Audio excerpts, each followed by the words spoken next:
They are no longer victims of circumstance. Mm-hmm. They are now in control and captaining their own ship and their own future to a drastic extent, actually. They're very much in control of their own future. I just try to grab onto the plane and not fall off. Like, that is his willingness to trust the process and just show up.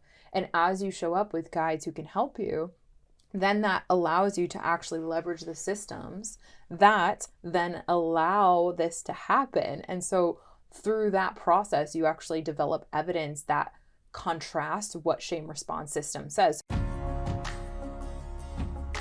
Conscious couples, business partners, and individuals, welcome to the Conscious Couples podcast, where we share our life, love story, and relationship expertise to help you consistently cultivate the most magnificent relationship possible.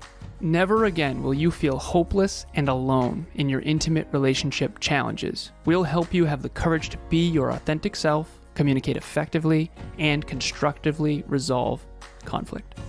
Having accumulated thousands of hours coaching, speaking, podcasting, and hosting live events with conscious couples all over the world, Alan and I are here to guide you in all things relationships.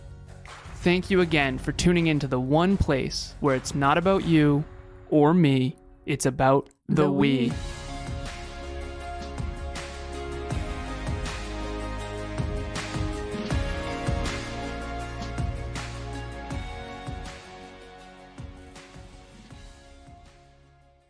Conscious couples and individuals from all over the world, welcome back to the one and only Conscious Couples podcast. Today we have episode 193, How to Guarantee That Your Love Lasts.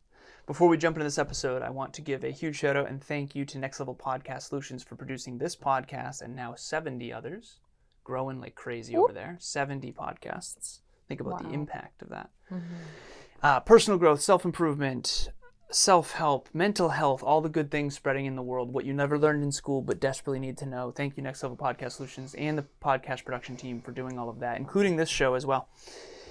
Sweetheart, ladies first, this is an event recap episode. Thank you and shout out to everyone who came to our event, Relationship Talks event. It was on Wednesday of this week, last week in this case, because it's Monday with this dropping. Yes. And what is your intention? My intention is to help our listeners actually understand how they themselves can guarantee that the love that they have, they care so deeply about, actually does last over the tails of time. And we have the secret sauce to be able to have that happen. And we can't wait to share that with the world. And we started sharing that with our Conscious Couples community in our latest Relationship Talks event.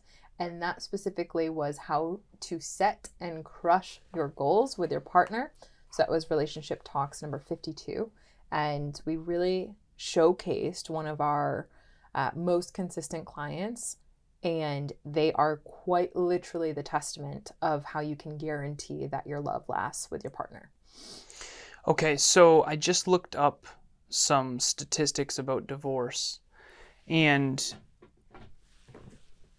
I'm not going to give one concise statistic, but everybody does know this. The divorce rates have increased over time. I think some of that is because of cultural and political and religious differences that have affected that. But let's just say the younger generations, millennials and younger, and Gen Z and then younger, they tend to not last.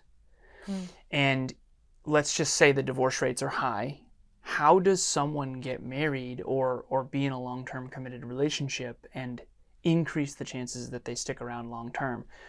And for anyone out there watching or listening, like, how do you do all that you can to ensure that you don't break up your family, to ensure that you two last a lifetime and have a meaningful relationship? And Emilia and I are in that business. That is what we do. That is what we think. That is what we want in our life as well. Mm-hmm. And one of the things underneath that is what we're going to talk about today, which is you wouldn't expect this particularly, but if you and your partner don't have any goals and don't talk about your goals, it actually drastically increases the chance that you don't last long term. Yeah, and that's increases the levels of divorce. And that's actually cited in a study that we brought up at the Relationship Talks event. We've also talked about this in past episodes, and we're happy to link that study as well in the episodes. But it definitely showcases how there's one giant secret sauce that we have that we're deploying within our conscious couples that we work with that no one's leveraging. And that's why we want to really bring that forward, because it's not just about having your love last. It's about increasing the quality of your love as you two last together and reinvent yourselves and as you evolve and grow. So you just said no one, when in reality we brought up some stats, and Emilia did the slides for these. So how many people achieve their goals? We have a pie chart slide that will be popped up on YouTube.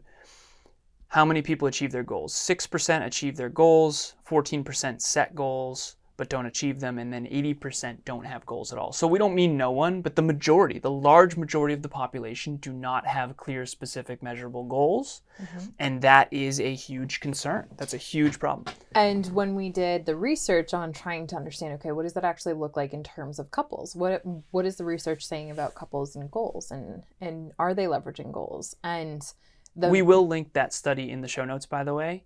You said in the episodes, I think you had misspoke. But in the show notes, the link will be in the show notes for the study, the longitudinal study of correlating people who have goals with lasting love. Higher rates of satisfaction in love and longer rates of longevity. Nice. And we had referred to that episode to that research study in prior episodes. That's what I was referring to. Oh, okay. Gotcha. Yeah. And so with that being said, right now we don't have a ton of research when it comes to couples and goal setting. And this is what's so sad and breaks our heart, and what you and I are so committed to bringing to the world, that the world of lovers who want to consistently and deepen their love and make sure that their love lasts. We have the secret sauce. And when you look at how few people really are leveraging it, it makes our heart so sad. And so we're so excited to be able to share some of this stuff like we were in our event. So I'm an engineer, and everything has a formula. Everything has an equation. So does love. Love is a formula. Love is an equation. There are certain things that if you do them, it's a science. If you do these things, your love will not last. You're going to end up divorced, most likely, and or someone's going to be miserable. Either both partners or one partner. It's an art and a science. Yeah, it's an art and a science. And ultimately, there is a formula to make love last. So here we go. So one other thing I wanted to share as well, you mentioned conscious couples. The definition of a conscious couple for our new listeners out there is someone who's not on autopilot. Yeah. Someone who designs their future in advance. So Emilia and I didn't just get together and have it just wing it and just say, screw it, and then just stumble upon, figure it out, shoot an arrow up in the air, hope it lands someplace nice. I used to say this all the time. What if it lands in pig shit? What if it lands right on top of your head? Okay. That's where my brain went. Oh my God, honey. That's kind of what it is. All right, we're going to get an image on YouTube of that. I'm joking. Okay, so. That's what it feels like for a lot of people when they go into relationships. It's just like they literally put themselves out there, and then only to really have things thrown back in their face because they're not using a formula. Well, I always think about this. So most people know Apple, iPhone, iMac. Apple's one of the most successful brands and companies in the world. And I just want everyone for a second to imagine you're at Apple headquarters in California, and you're walking through the building and you're talking to some of the top people there, engineers, executives. And you ask them, hey, what's your day-to-day like? And they're like, yeah, we just kind of wing it. Yeah, we don't really track anything. We just wing it. And you're never going to have a successful company that wings it. The same is true for relationships. The same is true for your body. What are you laughing at? I'm just giggling because it's so obvious to us, and this was something that we had shared at the event, that when we say things like that, we recognize that we are people who have been goal achievers from the very beginning. And what we named in that event that I also want to name here is that when we talk about goals, which, by the way, achievement is the secret sauce, right? That's what the research is showing. And more specifically, goal coordination, if you want to look that up. It activates our shame, our primal shame trigger as human beings. Hence why most people don't actually set You were on with a client earlier. I don't know if it was today or yesterday, and you guys talked about linear thinking versus systems thinking. You talked about a bunch of different things. Mm-hmm. As a coach who helps people achieve their goals, both in relationship talks coaching, but also Evolve Ventures coaching, and then I do business coaching with business owners. Why do people have shame triggered when they talk about goals? Because for me, and I get so fucking excited about the idea of building a bigger, better, brighter future. It just is my every part of my being is so excited about that. Me too. Like, there's nothing that jazzes me more than setting some goals. Me too. Yeah, I know. Yeah, okay, look at you. Yeah, look at you lighting up right now. Okay, so why shame then? From a clinical perspective, why shame? So the way in which I'll articulate it, which is kind of similar to what, if you were at the event, you would have heard, is that we as human beings have our greatest need that drives us more than anything outside of, I even argue, outside of our biological needs, is the need to belong. And that need for belonging is something that is so pervasive underneath so much of what we do that even the thought of setting a goal activates shame, because unconsciously what's happening in our circuitry is essentially things will change and I won't have support, aka our social systems will not support me and I will be different from the group. Tangible example. So for example, if you decide to, let's say you have Set a goal, fitness goal for losing 10 pounds. Yep. Immediately what you're doing, like prior to setting that goal, or even just imagining setting that, everything that you do and don't think about what choices you make has to have some degree of change in it. And immediately your central nervous system is saying that is going to negatively impact, speaking in probabilities, your social system, the tribe that you belong in, because now you're not going to be able to go to Thanksgiving dinner because you don't trust your impulse control. Now you're not going to be able to eat the way in which you used to eat and do what you used to do. You might have to leave early because you have to go to the gym. And so all those scenarios are running through your brain. And then what happens? In order for you to not be an outlier of your social systems, shame goes, hey, yeah, maybe let's not do that. Maybe let's not even think about this. Maybe let's not even go near that scenario. So it shuts it down. Totally shuts down even the processes of goal imagination and what could be involved in that. So most of us actually live in this fantastical thinking and this dream, quote unquote, fairy tale world. So if we were to pull up the stats on how many people spend time imagining their future and what it could be like, that dream state versus actually building it, you would see an alarming degree of time, energy, and focus really put on the imagination world that you will never build if you don't actually focus on the growth train, the achievement train, and actually building it. And shame allows that to happen, just staying in, I wish I had this. It would be nice if I had that.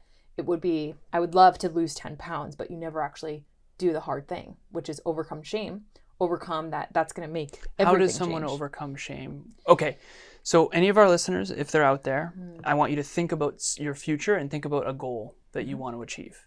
Let's say it's 10 pounds in 10 weeks, just for a simple example that everyone can relate to.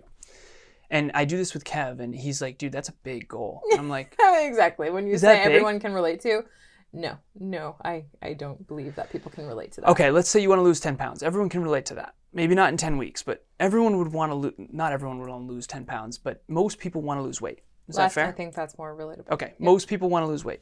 All right. Let's say there is a shame response that comes up. Instead of excitement. I know. I'm pumped. I'm ready to lose 10 pounds. So shame response, we've talked about this in past episodes. The different shame responses are avoid, withdraw, get defensive, and attack, right? Attack self or attack others. Yeah. Okay. That response happens, one of those four, or all of them at once. And what do we do about it? What do they do about it? You just leave it. Just don't do anything about it. Honey, kidding, all I'm right, kidding. sweetheart, seriously. No, in so all what reality, would you do? In all reality, so that response comes up. This is where you're quite literally, like, you have to have a strong degree of, not a strong degree, but you have to be willing to work through that shame, number one. If you're not willing, everything that I say right here doesn't even matter. Willingness is so important because it primes the quote-unquote neural circuitry. Okay, willingness. That's now I'm willing. involved. Everybody Okay. out there, you're willing. Let's do right? this. And we Yeah. actually said this on the slides. Yeah. What made Branden and Hannah, which, by the way, these were our clients that really Yes. stuck out, which we'll share, and shout out to you guys. Yeah. Hannah and Branden, we've been working with them. They did their very first relationship talks coaching session for free. Way back in 2020. Way back in 2020, and we playfully call ourselves wee babies back then. But that was 5 years ago, and how much they've transformed is incredible. So Hannah was willing to do this video about her experience of what it has been like to set and crush goals at this event that we did, because she was actually at work crushing her goals while the event was going on, so she couldn't be there in person, so instead she sent the video. Branden ended up coming. It was awesome. So Right. Hi, my name is Hannah, and my husband and I have been receiving coaching from Alan and Emilia in relationship talks for a few years now. We've had a really powerful and eye-opening experience, particularly in this past year as we approached our wedding. We basically learned how to set and achieve goals. And through our sessions, we discovered that Branden and I actually have different perspectives and sometimes approaches and even priorities on different categories of goals. But what's important is that we communicated and we made sure we were always in alignment and maybe even compromised when needed. And now we find that we're a team more than ever before, and it's just so crucial to keep this momentum going as we exit our 20s and enter our 30s here in the next year. We've even carefully crafted a 10-year timeline that is just comprehensive of career, lifestyle, and even family goals, and we just really can't wait to tackle it. So how does someone who, let's say, for example, and they've shared this with us, they had unconscious shame responses coming, and how does anyone like them go from not knowing how to and just living in that dream, fantastical, I wish I had that, I want to get married, I want all these things, I want is easy, anyone can want. So when I first met Branden and Hannah, I had the courage to share with them that I think both of them, and they wouldn't mind me sharing this, they met on the Boulevard of Broken Dreams. And the reason why I said that is because she had wanted to be a veterinarian and she didn't get into veterinarian school, and Branden had wanted to play football, and after football he didn't know what to do with himself. Right. So they met after that in what I call their phase of lost. They were lost and they found each other in a hopeless place, which is beautiful in its own way. Yeah. But they met on the Boulevard of Broken Dreams. Their previous life dreams didn't happen. AKA riddled with shame. Exactly. And Branden had the humility and courage to get a coach. Right. And he said, hey, I don't know what the hell I'm doing. Help me, please. And brought Hannah into that. And now here they are, married, bought a house.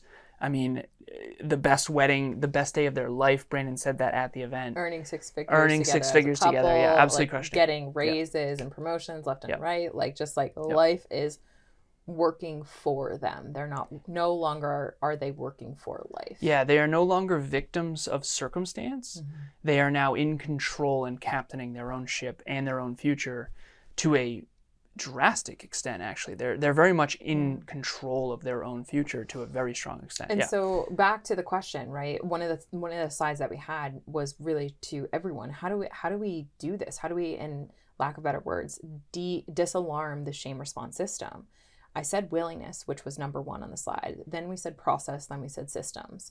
So the process is essentially trusting the process. So trust that the fact that if you have a willingness and you're open to maybe developing your own version of the secret sauce, or at least leveraging it in your relationship, then you need to be able to trust the process. And people hear that all the time, but how much are people actually, quote unquote, taking that leap of faith to be able to do things differently? And so for Branden and Hannah, Branden actually in the event, he said, I just try to grab onto the plane and not fall off. That is his willingness to trust the process and just show up. And as you show up with guides who can help you, then that allows you to actually leverage the systems that then allow this to happen. And so through that process, you actually develop evidence that contrasts what shame response system says. So for example, right, as they were working to, I remember this one coaching call that we had, and you guys will remember if you're watching this, but one call that we had with them RTC wise, where they wanted to, and we were in the area of setting and achieving and working towards those goals. And they were thinking about getting a house. And I remember they were at one family party that they shared with us, that they all of a sudden had that moment where oh, we're different. we're now different. We're actually the adults now. Yeah. And that was a great experience of their shame response system being not like, oh, we need to not strive for our goals, not buy a house, not do all the things that we're planning and intending But they on doing. overrode that. Exactly. Yep. And it's because of the fact that they had the willingness, they trusted the process that we're putting them through, and then they leveraged the systems that we asked them to. Yeah. And one of the slides that we had shown at the end of all of it was the multitude of notes that we took every single session. And it was like they showed up every single time. They've never missed. And it's what they did and how they applied what we shared with them that allowed these results to become their actual reality. And it's just so freaking cool and like just very emotional when we look back at that. All right, so I was on my phone during some of that because I actually have the slides up right now, and I know my team is going to be putting the slides up as we go here. But there's basically some gorgeous photographs of Branden and Hannah on a trip.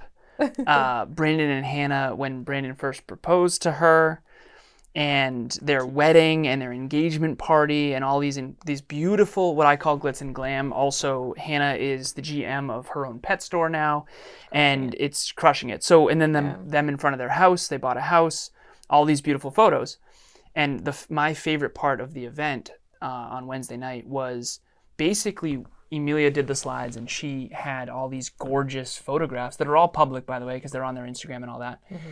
And they were all sort of in a row of look at all the things they achieved. And then my favorite slide came in. And it was a screenshot of all of the notes on Emilia's Remarkable. This, if you're on YouTube, Emilia's got a Remarkable. I have one as well. And she takes notes and I take notes on every Relationship Talks coaching session. And after every session, I upload those notes to the clients and I send a screenshot of what the suggested next step or action is to continue on the achievement train. Yes, exactly. And so she showed all these beautiful accomplishment, gorgeous. I mean, these best photos ever. I don't know. Hannah should be a photographer. Hannah crushed it. And behind the scenes, her spreadsheets, right, like are not going to be the thing that make it to a public eye. But the spreadsheets that Hannah came up with the wedding and to make sure that the 100%. Right photographers, like everything. So it was dream achievement, dream achievement, dream achievement, dream achievement, dream achievement. And then it was the slide of all the work. Yeah.